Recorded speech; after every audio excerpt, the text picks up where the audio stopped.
Buenas noches, chicas. Por favor, ¿me pueden confirmar que están viendo la pantalla y escuchando? Buenas noches con todos. Buenas noches, doctora. Sí.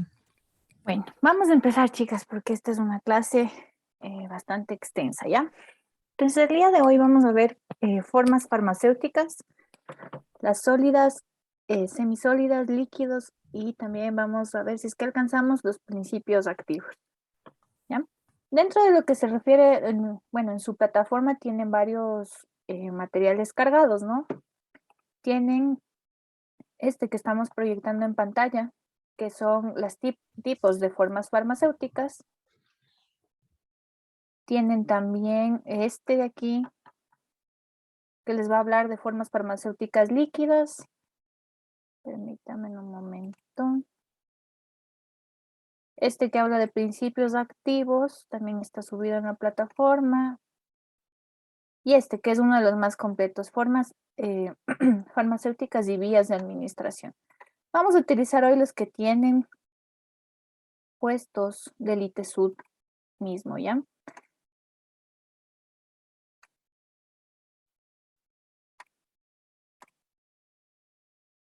Entonces, las formas farmacéuticas. Las formas farmacéuticas es la disposición individualizada a las que se adapta una sustancia medicinal, es decir, un principio activo, más sus excipientes que lo conservan y que constituyen de esa manera el medicamento. Y así lo pueden administrar. Entonces, ustedes tienen varias formas farmacéuticas. Tienen eh, pastillas, tienen jarabes, tienen inyecciones intravenosas, tienen inyecciones subcutáneas, etcétera, ¿no? Hay muchísimas formas de administrar los medicamentos y un mismo medicamento puede tener diferentes formas farmacéuticas. ¿Cuál es el objetivo de esta clase? Primero, conocer las diferentes formas farmacéuticas que utilizamos a diario, estableciendo la relación entre sus diferentes formas, es decir, cuál es la diferencia entre dar una medicación vía oral y cuál es la diferencia de dárselo semisólido o inyectarle la medicación. Aquí van a ver que les va a servir mucho la primera clase que fue el tema de farmacodinamia, farmacocinética, donde vimos todo el tema de por ejemplo, en farmacocinética que vimos liberación, administración, distribución, metabolismo y excreción. Cada vía de cada forma farmacéutica tiene una farmacocinética distinta. Segundo, vamos a identificar las presentaciones farmacéuticas que más se utilizan. Es facilísimo. La forma farmacéutica que más se usa es la vía oral, los sólidos. Reconocer las características físicas de cada una de las formas farmacéuticas, determinar las diferencias y semejanzas entre las distintas vías de administración. Entonces, ¿qué son las formas, qué es una forma farmacéutica? Es el producto que resulta de un proceso tecnológico que le confiere a los medicamentos tres cosas. Dependiendo de su forma farmacéutica, pues será la dosificación, su eficacia terapéutica y su estabilidad en el tiempo, es decir, en el tiempo que le administra. Para los que ya hicieron el deber y ya consultaron lo que es vida media, van a entender cuál es su estabilidad en el tiempo, por qué le dosifican. ¿Se acuerdan que hablábamos por qué, por ejemplo, un paracetamol doy cada 6 horas y un ibuprofeno doy cada 8 horas? Ya, entonces eso también tiene que ver la forma farmacéutica para la dosificación y estas otras características que nos mencionan en sus diapositivas. ¿Qué vamos a distinguir? Hay formas farmacéuticas de liberación convencional y formas farmacéuticas de liberación modificada. La de liberación convencional le dejan al medicamento tal cual, su principio activo, no le hacen ninguna modificación, pero al otro sí, ¿no? Está genéticamente modificado para que en el plasma se libere de forma más estable y tener una acción terapéutica a largo plazo. ¿Cuáles son las formas farmacéuticas? Según su estado físico, tenemos las sólidas, las semisólidas y tenemos las líquidas. Entonces, de las sólidas fácil, los polvos, los granulados, las cápsulas, los comprimidos. Esto de sellos puede referirse más bien a parches, tabletas, supositorios, óvulos e implantes. Semisólidas, las cremas, las pomadas, Geles, sí, hay presentación de medicamentos en geles, por ejemplo, el diclofenaco, viene el Voltaren en gel, emulgel, de hecho, líquidas, los jarabes. Jarabes, soluciones, emulsiones. Esto que dice aquí de elixires, aquí no se utiliza mucho esa forma, ¿no? Se van a utilizar más como, o los van a nombrar más como jarabes. Lociones, tampoco se utiliza mucho. Linimento, solo hay uno que es linimento para los que son deportistas, el linimento para el dolor muscular, ¿no? Y también todo lo que es inyectable. Entonces, la vía más barata, la más cómoda para nuestros pacientes siempre va a ser el sólido y los sólidos por vía oral. ¿Cuáles son las limitaciones de un medicamento sólido que no le puedes dar a todos los pacientes? Principalmente no se lo vas a dar a pacientes inconscientes porque no te van a poder deglutir la medicación. Tampoco a pacientes con trastornos gastrointestinales, como por ejemplo tener náuseas, estar con vómito, porque no le va a servir, ¿no? No va a, primero no va a absorber la tableta que le estás dando, como ya lo veíamos de ejemplo en la primera clase. Pacientes que tienen dificultad para deglutir, o si necesitamos que la medicación haga un efecto rápido. Si nosotros necesitamos un efecto rápido, por ejemplo, tenemos un paciente que está haciendo una reacción anafiláctica, una reacción alérgica severa, no le vamos a dar sólido, porque hasta que le haga efecto ese paciente se nos muere, ¿ya? Entonces, dependiendo más o menos así, si quieres un efecto rápido, es preferible utilizar la vía eh, endovenosa. La absorción de los fármacos administrados por vía oral tiene lugar en el intestino o en la mucosa gástrica, generalmente mediante difusión pasiva y en ocasiones mediante transporte activo. ¿Se acuerdan que veíamos en farmacocinética la absorción de los medicamentos, no? Y hablábamos que la mayor parte se absorbe, como los alimentos no se absorben en el estómago, sino que se absorben en la segunda porción del duodeno, que es en el intestino. En esa parte es donde más absorción vamos a tener. En la mucosa gástrica realmente no hay mucha absorción, sino que lo que hace más bien es ayudarnos con el tema de la digestión para que cuando pase al duodeno se puedan absorber los nutrientes y también los medicamentos. Mediante difusión pasiva. La difusión pasiva es de un sitio de mayor concentración a un sitio de menor concentración. También lo veíamos en farmacocinética como un mecanismo de absorción y el transporte activo es aquel que utiliza receptores, es decir, receptores específicos para ese medicamento. ¿Se acuerdan que veíamos los receptores y que hay receptores que tienen la formita exacta de, por ejemplo, un medicamento, se unen a ese receptor, el receptor se mete al interior de la célula, libera el fármaco y otra vez vuelve a salir. Eso es transporte activo. La biodisponibilidad puede estar disminuida por fenómenos de primer paso. También hablamos del fenómeno de primer paso, que se acuerdan que era en el hígado, que uno toma la medicación y tiene ese efecto de que pasa por el estómago, pasa por el hígado y una parte de esa medicación ya no llega a los tejidos y por tanto no tenemos el efecto. Y por eso yo les decía, ustedes se toman 800 miligramos de ibuprofeno, pero eso no significa que los 800 miligramos van a generar el efecto, no llega todo porque hay ese metabolismo de primer paso donde van a perder, digamos, unos 200 miligramos de ibuprofeno. Entonces, solo 600 van a llegar a sus tejidos para ejercer su función. Eso es primer paso. Y también ya lo tienen creo como pregunta en su deber.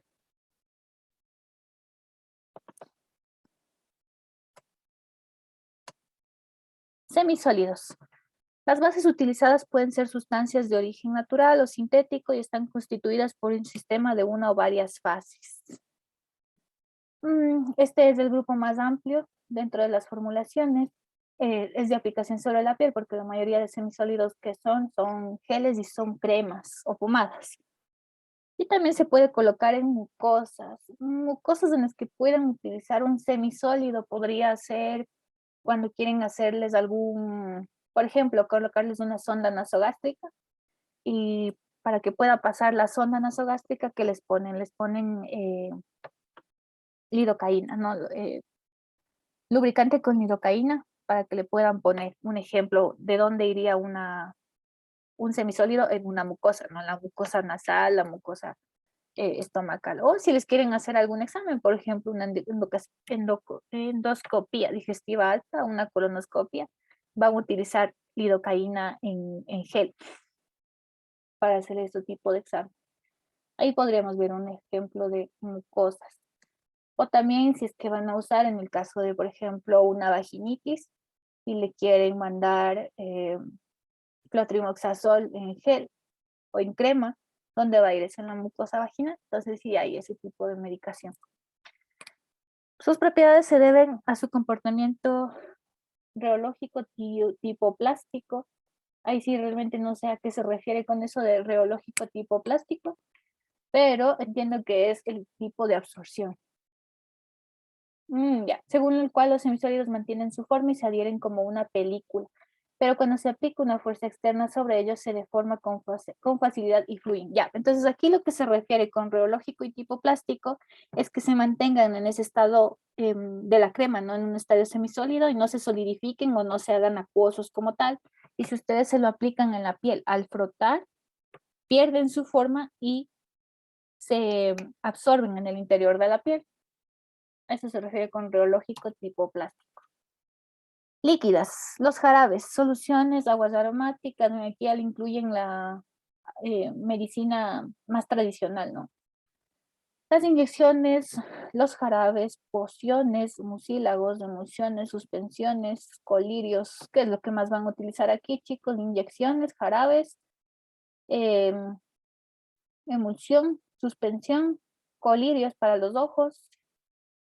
Lociones no se utiliza ese nombre para medicación.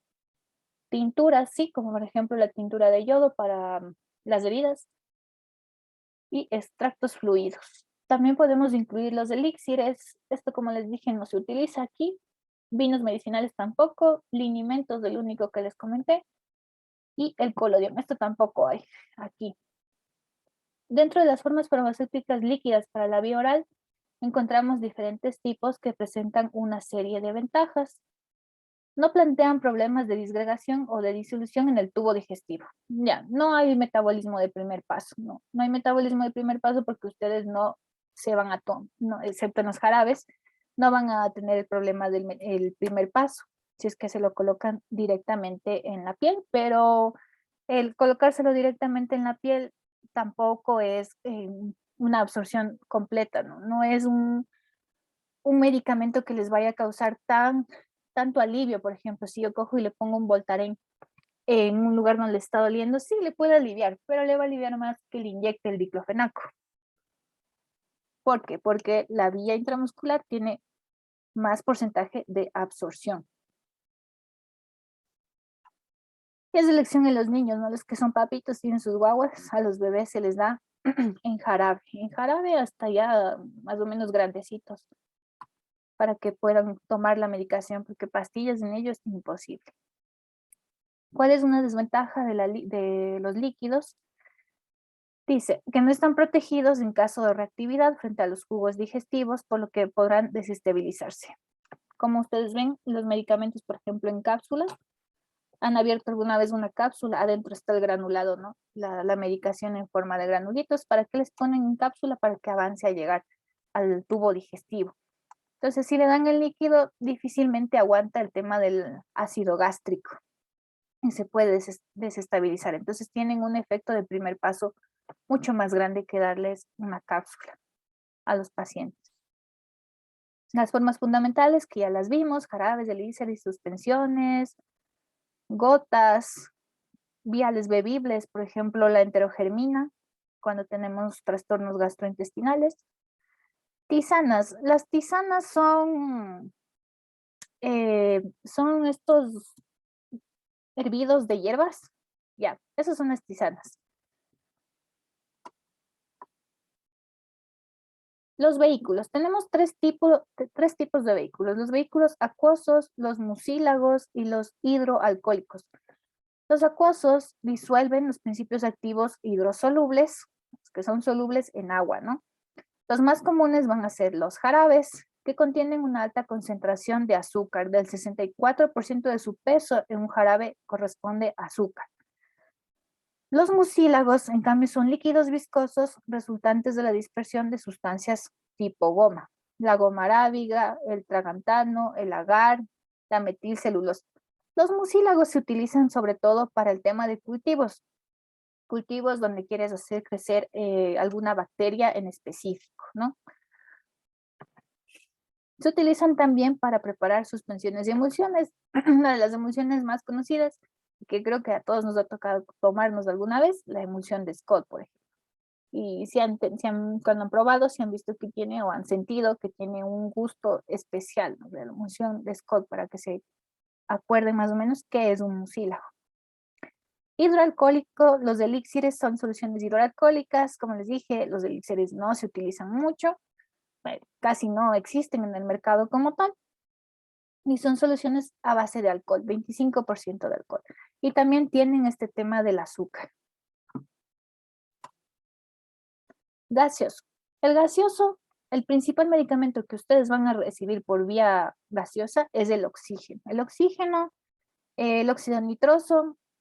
Existen otras formas farmacéuticas gaseosas como los aerosoles, por ejemplo, pacientes que tienen este tema del asma, tienen sus, su medicación, el salbutamol, el bromuro de ipatropio y demás, en inhaladores, para que lleguen directamente hacia el pulmón. Eso es en estado gaseoso también. Como lo hacen a través de dispersiones finas de un líquido o de un sólido en un gas en forma de niebla. ¿Dónde más ven este tipo de medicación? Cuando ustedes hacen nebulizaciones, eso se hace mucho en el centro de salud, cuando vienen los pacientitos, pues, sobre todo los bebés, ¿no? Cuando están cuando están con alguna infección de tipo respiratorio y tienen demasiado moco en los pulmones o flema en los pulmones, se les hace las nebulizaciones, o se les hace con cloruro de sodio, o si es que están realmente eh, no graves, pero sí un poquito peor, ahí se les da bromuro de ipatropio, se les da salbutamol en líquido. Ustedes le ponen el líquido y esto van a aprender a hacer porque es una parte de lo que ustedes hacen en un centro de salud, a preparar una nebulización para darles a los bebés. También se hacen adultos, ¿no? Pero más es una medicación para niños. Medicamentos en spray, inhaladores, como les decía. Vía de administración inhalatoria. Gran superficie, alta permeabilidad al agua, gases y sustancias líquidas. Miren, aquí está el inhalador que les mencionaba, ¿no? Que suele ser los más comunes que se ven, el de salbutamol, y el de bromuro de ipatropio, el famoso Ventolin. Las células alveolares poseen actividad metabólica, metabolismo presistémico, las células alveolares, células del pulmón, que son las que hacen el intercambio del medicamento. ¿Cuál es la utilidad? Es de acción local, es decir, directamente en el órgano que necesita el tratamiento, que en este caso es el pulmón. Por ejemplo, miren, para tratamiento del asma, para tratamiento del EPOC. El EPOC es una enfermedad que se ve ya en personas bastante mayores, en abuelitos que han, por ejemplo, vivido toda su vida cocinando en leña. A ellos les da el EPOC, y también a los fumadores tienen esta enfermedad pulmonar obstructiva crónica, es el EPOC, que es el acúmulo del carbón como tal, por decirlo de alguna manera y que ustedes lo entiendan, el carbón en el alveolo. Entonces llega al alveolo y le obstruye. ¿Qué haces? Tú le das la vía inhalatoria y le trata de abrir nuevamente el alveolo y que el paciente vuelva a respirar. Acción sistémica, anestésicos generales para los que han sido anestesiados alguna vez, les ponen la mascarilla, les dicen que cuenten hasta 10 y se quedaron dormidos porque les mandaron anestésico vía inhalatoria. Las formas farmacéuticas les vuelven a mencionar, los aerosoles, los gases como el oxígeno medicinal, gases y líquidos volátiles como anestésicos generales. Clasificación. Según la vía de administración tenemos la vía oral. Aquí tenemos otra vez, les vuelven a poner polvos, granulados, comprimidos, cápsulas, jarabes, suspensiones y emulsiones. Tenemos la vía rectal y vaginal. Rectal, los supositorios, Por ejemplo, en pacientes que tienen hemorroides, les colocan supositorios. O también si quieren hacer algún examen en especial, por ejemplo, la colonoscopia, se le coloca supositorios para que todo supositorios y enemas, para que todo el conducto, el colon y demás esté limpiecito y se puede hacer el examen. Óvulos, vaginitis, vaginosis, comprimidos vaginales, que viene a ser, bueno, también se puede colocar tabletas, ¿no? Por ejemplo, tabletas de metronidazol, siempre y cuando sean indicados para también vía vaginal. Dispositivos intrauterinos, como por ejemplo la DIU, como método anticonceptivo, ¿no?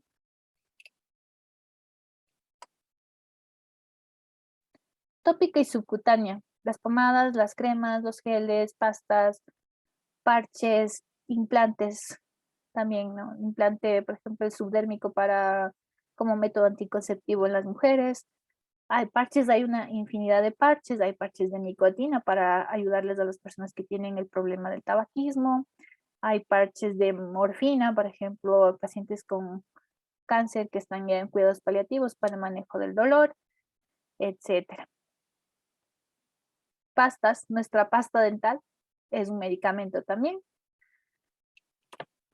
Como ejemplos, oftálmica y óptica. Es lo mismo, oftálmica y óptica. Tenemos colirios, por ejemplo, colirios tienen en su casa quien no tiene una vicina, lágrimas artificiales, tobramicina más dexametasona para temas de conjuntivitis. Pomadas, las pomadas también, en niños se les pone la pomadita de gentamicina para infecciones oculares, las conjuntivitis en niños. Para enterar, aquí tenemos las inyectables para vía intravascular, tenemos la intravenosa, intraarterial, o para vía extravascular, tenemos intradérmica, subcutánea, intramuscular, intratecal, epidural, intraperitoneal. Aquí no se dejarán confundir, ¿no? ¿Qué es intravascular y qué es extravascular? Intravascular, directo en el vaso sanguíneo, ¿ya? Y se hace la prueba, no sé si alguno de ustedes ya hecho este tema de hacer sus prácticas, ¿no? De colocar una inyección en la vena, pero por ejemplo, si ustedes van a poner un analgésico vía venosa, ustedes tienen que probar que estén en la vena. ¿Y cómo hacen eso? Ya, canalizan, le ponen en la vena. ¿Y qué hacen? Sacan sangre. Si ustedes no sacan sangre, ¿dónde están? Ustedes no están en la vena y no deben poner la medicación. Tiene que de ley pintarse de rojo y ahí saben que están intravascular. Entonces, solo hay dos tipos intravasculares, venosa y arterial. Y la extravascular, todo lo que está afuera, ¿no? Una subcutánea y una intramuscular, que es en el glúteo principalmente. Subcutánea, por ejemplo, la insulina, ¿no? La insulina es una medicación que se coloca vía subcutánea. Intradérmica, un ejemplo de intradérmica es la vacuna que les ponen a los bebés, la BCG, esa es intradérmica. Inhalatoria, ya los vimos también, gases, aerosoles, y esos serían los sólidos como tal. Eso no tienen que repasarse mucho más, chicos. Aquí está toda la información que ustedes necesitan. Esta presentación, de todas las que tienen cargadas como sólidos, esta es una de las mejores.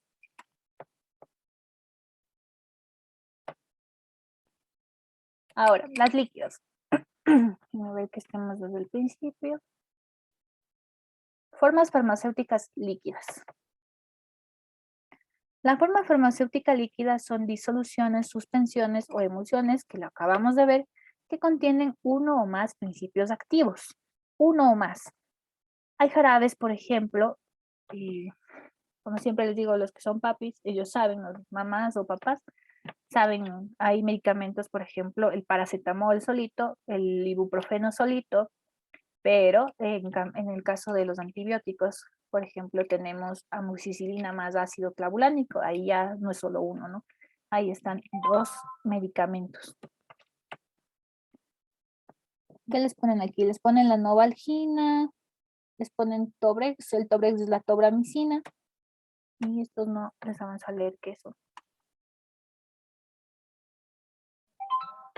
Las formas farmacéuticas líquidas son medicamentos que contienen uno o más principios activos en un disolvente líquido apropiado destinado a la administración por vía oral. La dosis prescrita se mide en unidades de volumen, es decir, en mililitros. Y igual, en los niños se calcula por kilogramo de peso, por ejemplo, ml por kilo peso, para darles la cantidad de mililitros exacta. Entonces, ustedes ven que en las presentaciones líquidas, por ejemplo, en un jarabe te viene ibuprofeno 120 miligramos en 1 ml, ¿ya?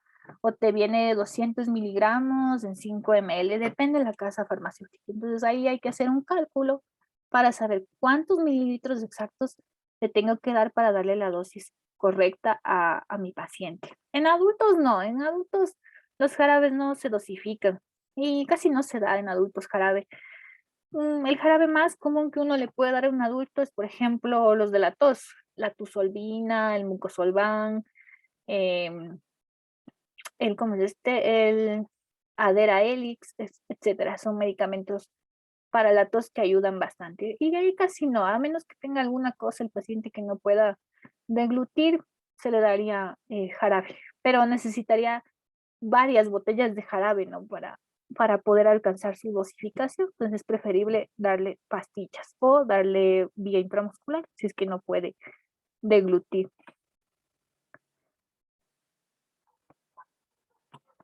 ¿Qué más nos pone? Nos pone la dosis prescrita en unidades de volumen. La mayoría de los medicamentos de administración oral están diseñados para adultos.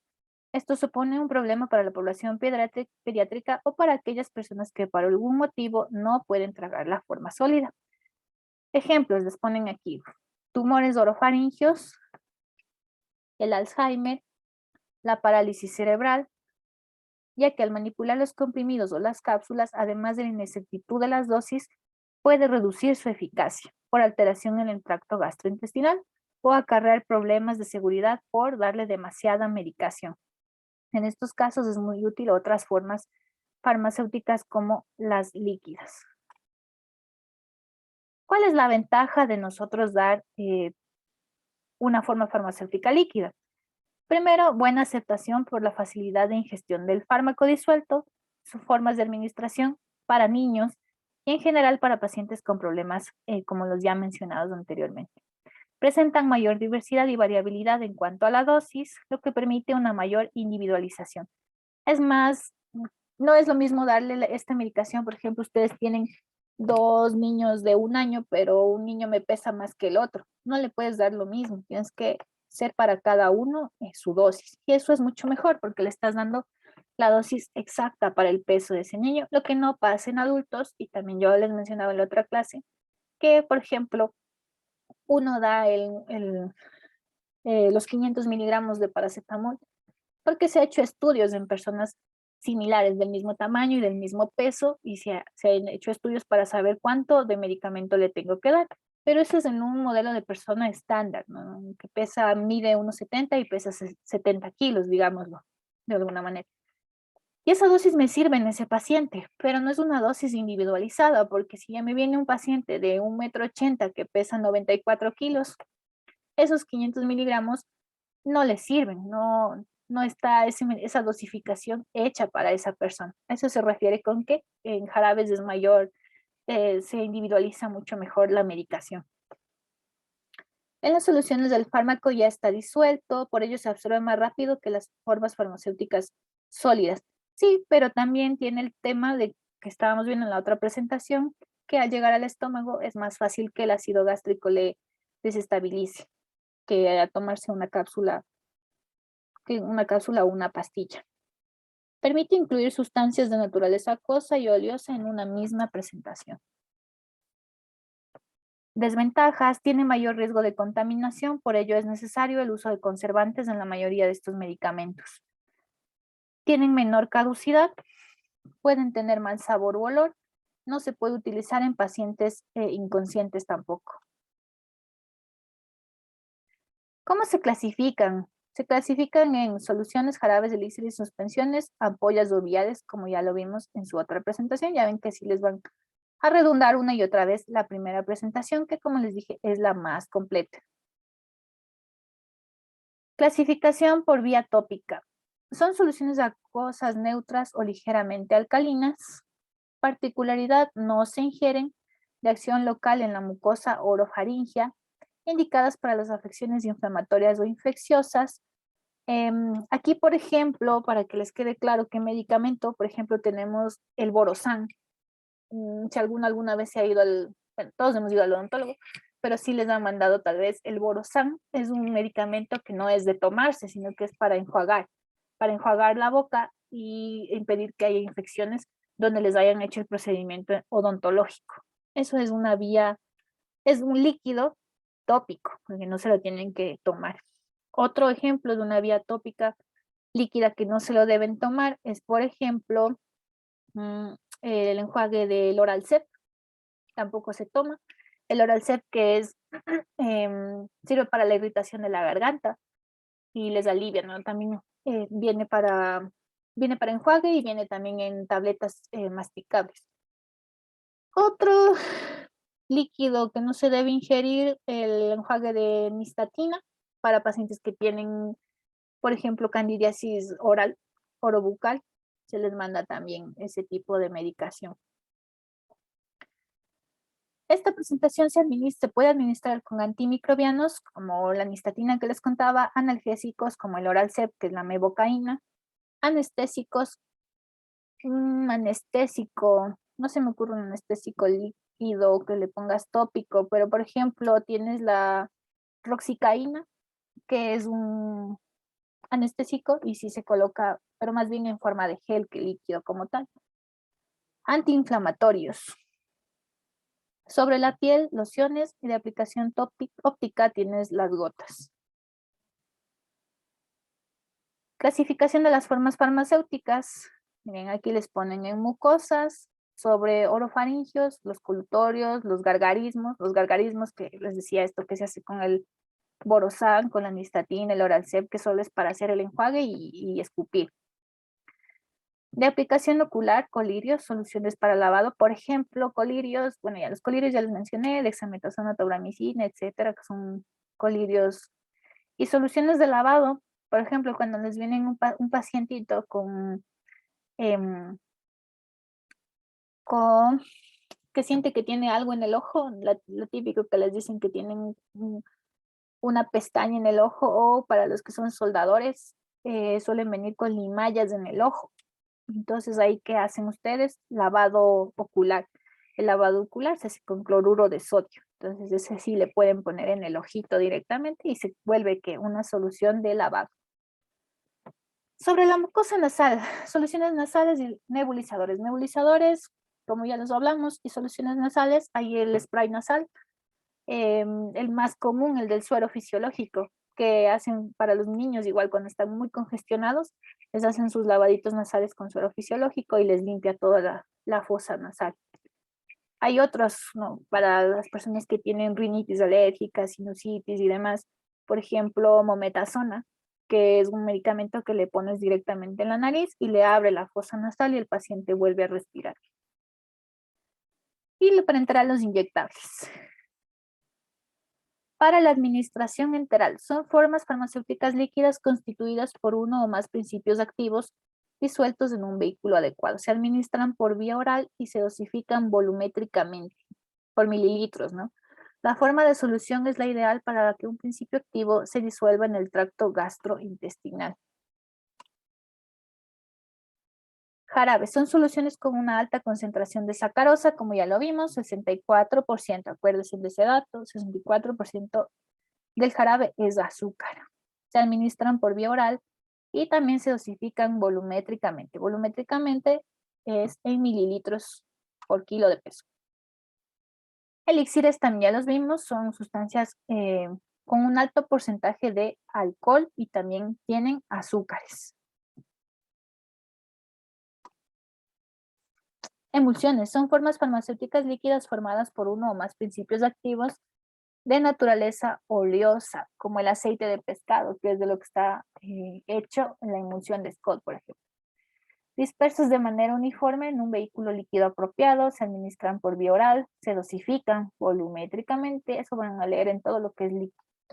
Se selecciona esta forma farmacéutica cuando se busca la absorción de una sustancia oleosa o bien simplemente para lograr mayor aceptación de los pacientes. En los niños es más fácil darles eh, este tipo de presentación.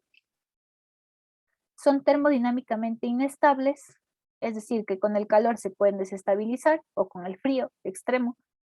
En reposo, las fases tienden a separarse, por lo que deben reconstruirse mediante agitación. Cogen la emulsión de Scott y ¿qué hacen? Le agitan, ¿no? Antes de darle al niño para que todo vuelva a mezclarse entre sí.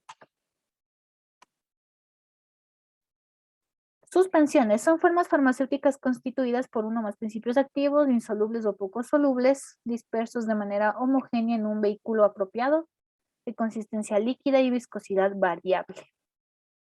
Son de ingesta oral, puedes ponerle gotas nasales, puedes ponerle oftálmicas, inyectables, lociones y geles. Hay para uso humano, veterinario y para la sanidad vegetal. Saben que estoy viendo aquí que no les ponen para el oído, ¿no? Sí hay también soluciones, perdón, gotas óticas. Cuando los pacientes tienen sus otitis, otitis media y demás, también hay medicamentos que se ponen directamente en el interior del oído, como por ejemplo el otosambón. No sé si lo han utilizado, pero ese también es un medicamento que se coloca ahí cuando el paciente está con dolor de oído o que está con mucha cera, etcétera. Le pueden colocar medicación directamente en el tímpano. Formas líquidas para la administración parenteral. Se fabrican únicamente en áreas estériles, utilizando materias primas y condiciones especiales requeridas para esta clase de productos. Como todos los productos, no solo esto. Soluciones inyectables. Son formas farmacéuticas líquidas constituidas por uno o más principios activos disueltos en un vehículo adecuado. Les ponen lo mismo, no la misma definición, solo que va cambiando la forma farmacéutica que les menciona. Se utilizan en preparaciones parenterales para administración intravenosa, intramuscular, subcutánea o a través de perfusión cutánea. Suspensiones estériles son formas farmacéuticas constituidas por uno o más principios activos en un vehículo apropiado.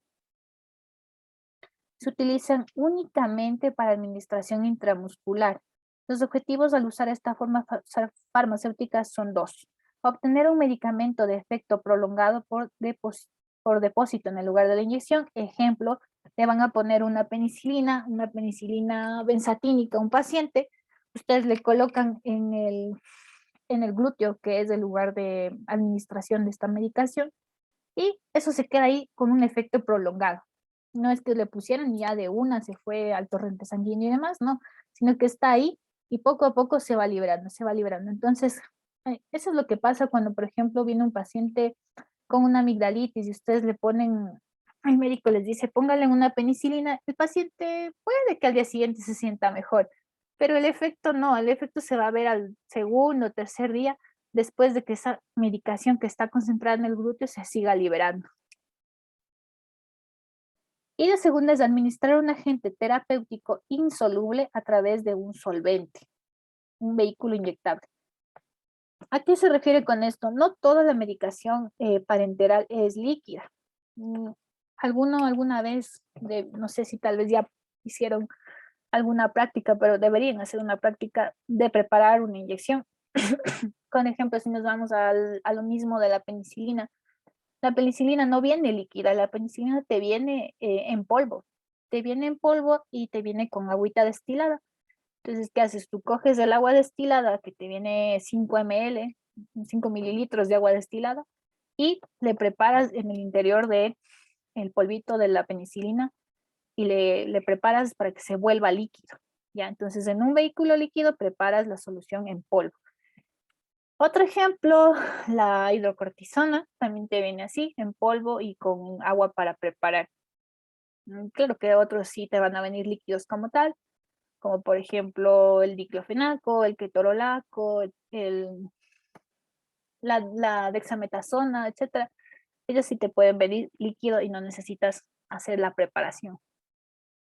Hay otros medicamentos que te vienen en dos, como por ejemplo el doloneurobion, a los que alguna vez han sufrido de algún dolor musculoesquelético, les ponen mezclado, ¿no? Diclofenaco con vitamina B y les ponen en una sola inyección y les colocan. Otro que te viene así, por ejemplo, el Sertal compuesto para dolores de estómago, les vienen los dos componentes en dos ampollitas y ustedes lo sacan y lo tienen que preparar en una sola inyección para colocarle al paciente. Entonces, no todos les van a venir en una sola ampolla. Liofilizados, se describen como polvos liofilizados, aquellos que se reconstituyen con un solvente para formar una solución inyectable, justo lo que les estaba hablando, de que te viene el polvo y el líquido aparte.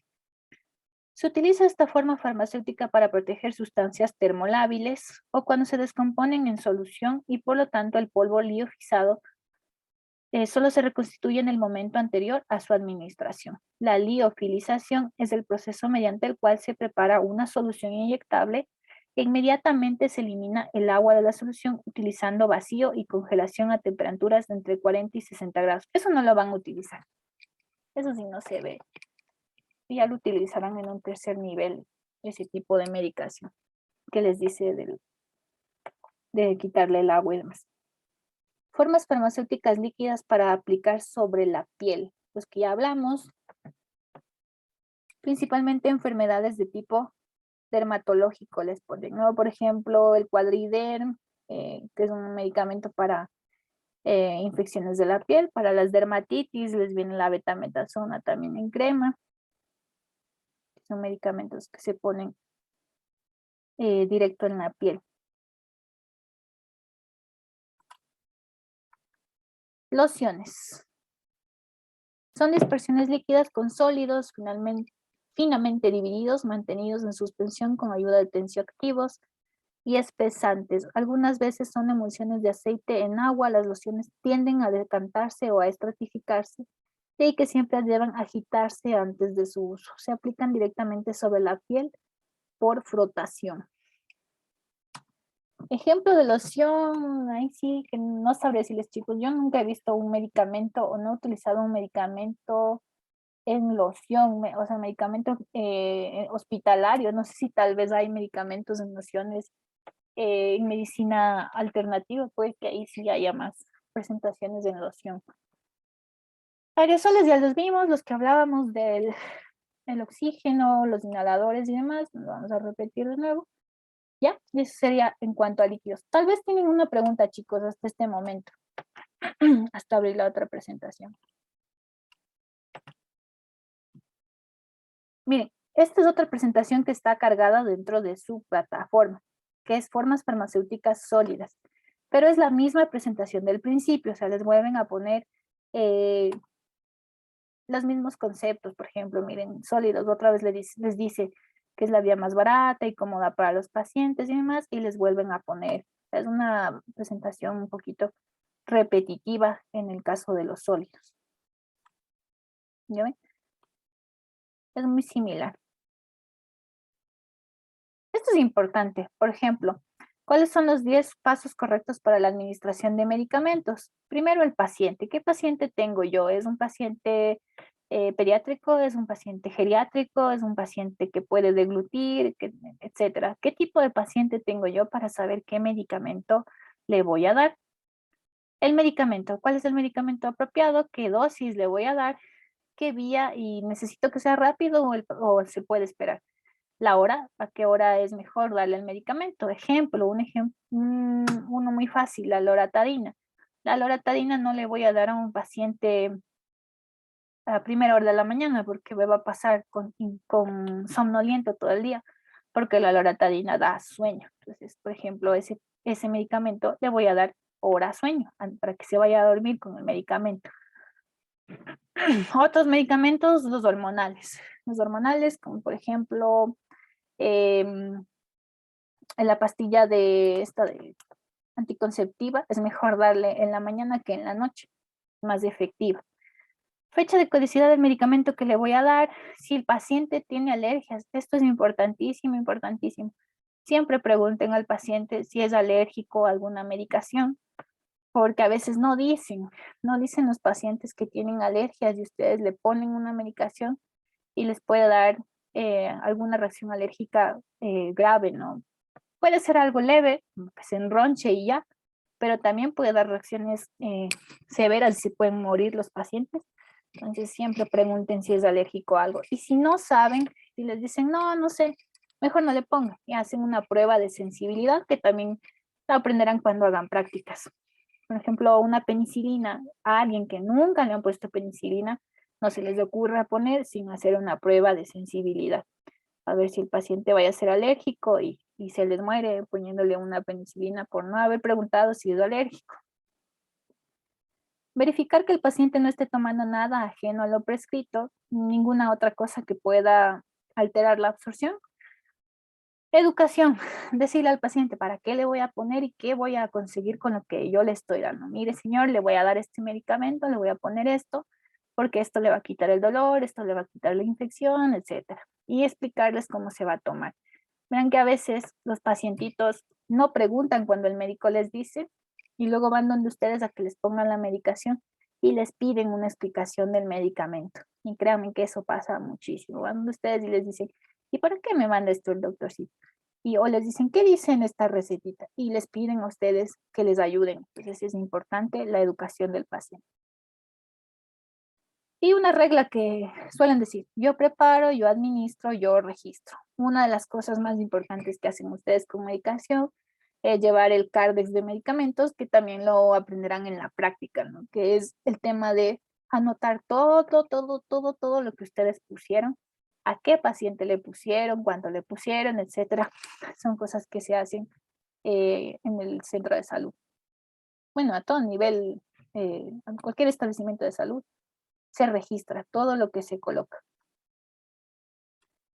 El tema de las cápsulas, los comprimidos, las grajeas, esto también ya lo vimos en su primera presentación. Jarabes les vuelven a mencionar.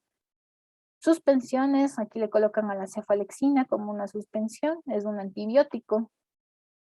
Polvos, como de estos, los polvitos para los bebés, por ejemplo, el nido crecimiento, además, que les dan a los bebitos que no tienen que están un poquito desnutridos o algún problema de nutricional, les mandan, ¿no? Las chicas nutricionistas les dan el nido crecimiento, o en los viejitos cuando ya no comen bien, les dan el Ensure, ya, esos son en polvos. Formas orales sólidas, pastillas, todas las pastillas que se puedan imaginar. Aquí ya les vuelvo a hablar de la liberación modificada. ¿Se acuerdan que era la liberación modificada y la no modificada? Ventajas. Mejores pautas posológicas. Puedes dar con más tiempo entre una y otra dosis.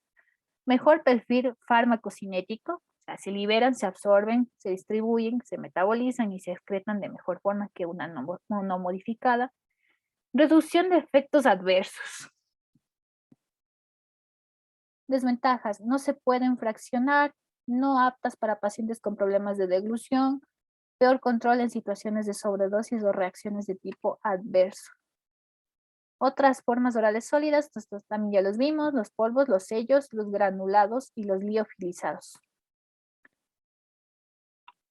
Ahora, también les colocan esta presentación. Sí la pueden mirar porque es esta. Este es de principio activo versus nombres comerciales. ¿Sí la pueden ver?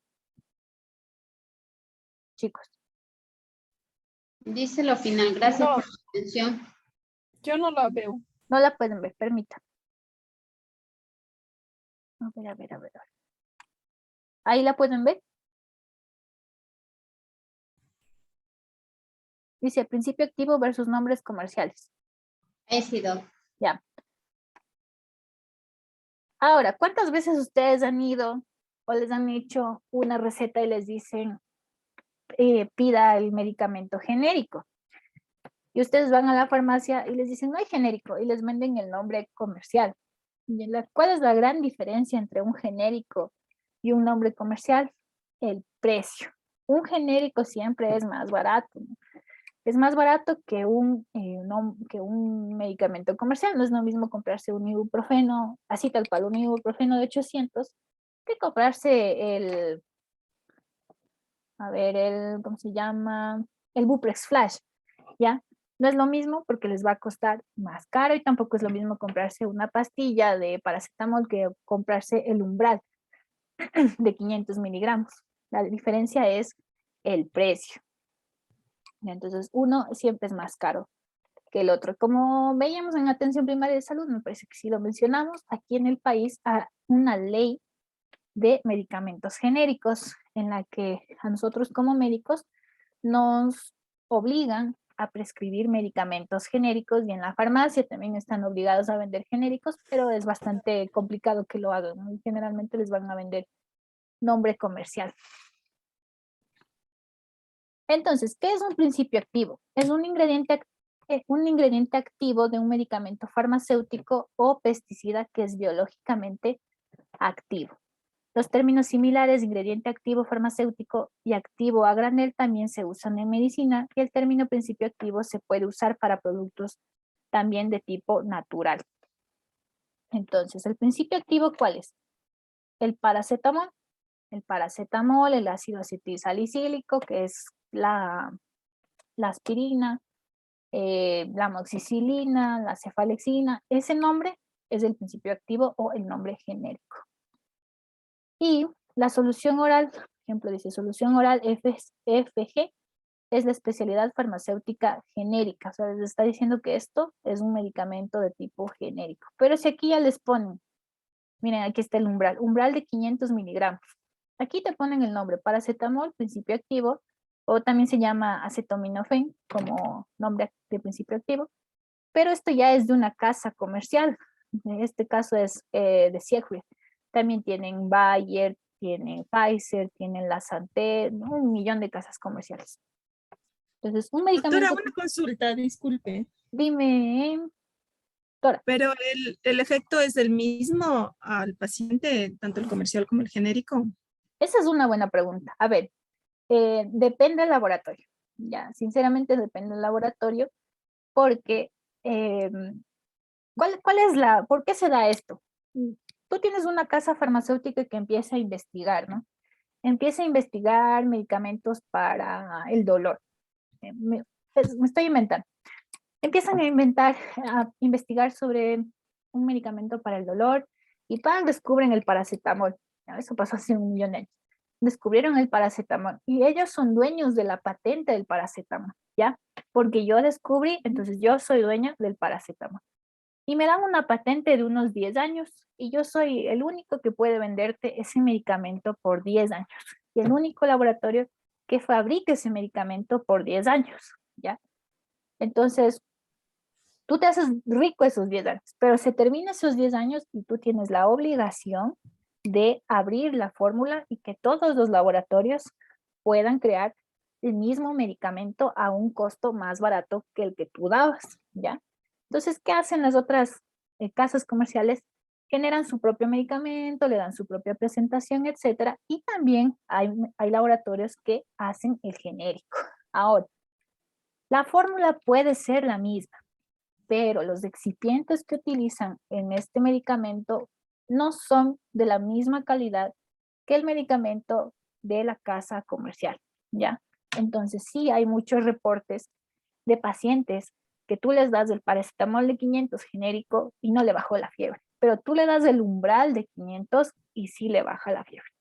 O hay pacientes que tú le das el losartán de 50 miligramos para bajarle la presión y no le controla la presión, y tú le mandas la presentación comercial de la Santé, digamos, o de Pfizer, le mandas el mismo losartán, pero comercial, y le baja la presión. Entonces sí hay una diferencia entre un genérico y un comercial. Y depende mucho del laboratorio donde le creen a ese medicamento. Eso en cuanto a tu pregunta, Dora. Es cierto. Ya, entonces un comercial es un medicamento sintetizado por un laboratorio, el cual en un principio estuvo a cargo de la investigación, biodisponibilidad, estudios, eficacia, entre otros estudios, ¿no? Ellos crearon el medicamento, entonces tienen el derecho a tener la patente por un periodo de tiempo, pero luego están en la obligación, como les digo, de liberar la patente. ¿Cuál es la diferencia entre un medicamento genérico y uno comercial? Vamos a ver qué nos dice. Un medicamento de marca es trabajado bajo un nombre comercial específico registrado por ese laboratorio. En la mayor parte de los casos, los medicamentos de marca todavía están con sus patentes registradas, significando que esto que el laboratorio es la fuente exclusiva de ese producto. Pero en muchos países estas patentes no tienen efecto y crean alternativas genéricas para estos productos. O sea, ya se acabó y hay que dar la patente. Un medicamento genérico está hecho con los mismos componentes activos en la misma forma de dosificación que un medicamento de marca. El medicamento genérico es terapéuticamente igual al medicamento de marca, pero es vendido bajo su nombre químico genérico y por eso es más barato. Pero como les digo, sí se ve, sí hay una diferencia, sobre todo en los excipientes. Un medicamento es una sustancia o la combinación de varias que ha demostrado tener propiedades para prevenir o tratar enfermedades en los humanos. Me parece que les puse en su deber que me definan, que coloquen la definición de medicamento. Aquí tienen una, hay varias definiciones, pero esta está bastante bien. ¿Qué es el principio activo de un medicamento? Es el ingrediente en el que se basa su acción terapéutica que ejerce dicho fármaco. Un medicamento, el principio activo más el excipiente, ¿ya? Eso forma un medicamento. Un mismo fármaco puede contener uno o varios principios activos, además de otros ingredientes como el excipiente. Ejemplo, ustedes tienen una tableta de Bactrim, el Bactrim que es trimetoprim más sulfametoxazol, ¿sí? Trimetoprim más sulfa, o por ejemplo tienen el Curam, amoxicilina más ácido clavulánico, tienen 2 medicamentos en la misma tabletita. Muchos productos de uso cotidiano son más conocidos por los consumidores por uno de sus nombres comerciales. Sucede con algunos fármacos que son más conocidos por la marca. Por ejemplo, la aspirina. Todo el mundo sabe qué es la aspirina, pero si les dicen ácido acetil salicílico, no saben, la mayoría de gente no sabrá lo que es, pero es lo mismo, aspirina que ácido acetil salicílico. Mientras que en otros casos, su principio activo es más conocido que el nombre de marca. Por ejemplo, ¿quién no sabe qué es un ibuprofeno, un paracetamol? Todo el mundo sabe. Fármacos comerciales, los medicamentos de marca se conocen por su nombre de tipo comercial, el que le puso la empresa farmacéutica que lo desarrolló y lo comercializó. Mientras que los genéricos son fármacos que contienen el nombre de su principio activo, que es su referente de marca y se presentan con la misma forma como ya les decía. Pueden existir varios medicamentos de marca con el mismo principio activo, lo que les difiere simplemente es el nombre con el que le bautizaron su casa farmacéutica. Ya chicos, hasta aquí nos vamos a quedar. Hubo un problema, no sé si ustedes han hablado con sus coordinadores, pero hubo un problema el día viernes con el tema de la clase. Tal vez alguien habló con su coordinador académico. O han sabido algo, no les han dicho nada. Que les vaya muy bien, que tengan una bonita noche. Buenas noches, Muchas chicas. gracias, doctora. Buenas noches.